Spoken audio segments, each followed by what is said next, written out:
बिस्मिल्लाहिर्रहमानिर्रहीम। अस्सलाम वालेकुम नाज़रीन, अगर वीडियो पसंद आए तो लाइक कीजिए और हमारे चैनल को ज़रूर सब्सक्राइब कीजिए।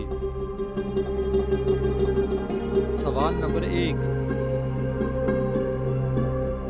अबू जेल को किस जंग में कत्ल किया गया? जवाब, जंगे बदर। सवाल नंबर 2, अबू जेल का असल नाम क्या था?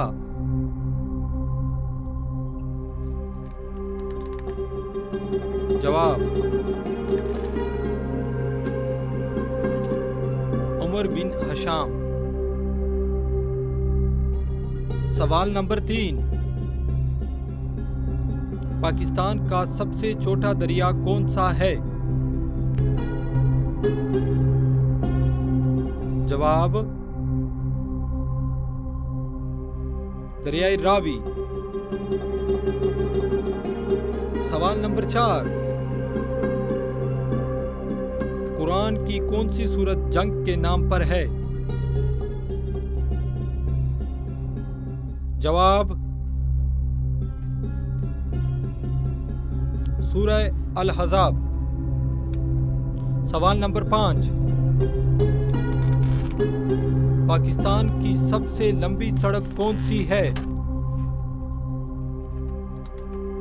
जवाब, कराची ता पेशावर। सवाल नंबर 6, पाकिस्तान की सबसे बड़ी नहर कौन सी है?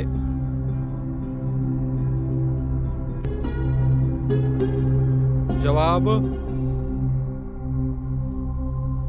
सक्कर बैराज।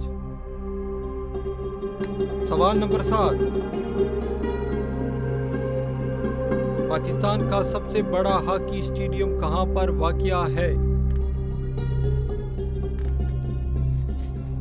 जवाब, लाहौर में। नाजरीन, इस तरह की मज़ीद वीडियो देखने के लिए हमारे चैनल को ज़रूर सब्सक्राइब कीजिए। वीडियो देखने का बहुत शुक्रिया। अल्लाह हाफिज़।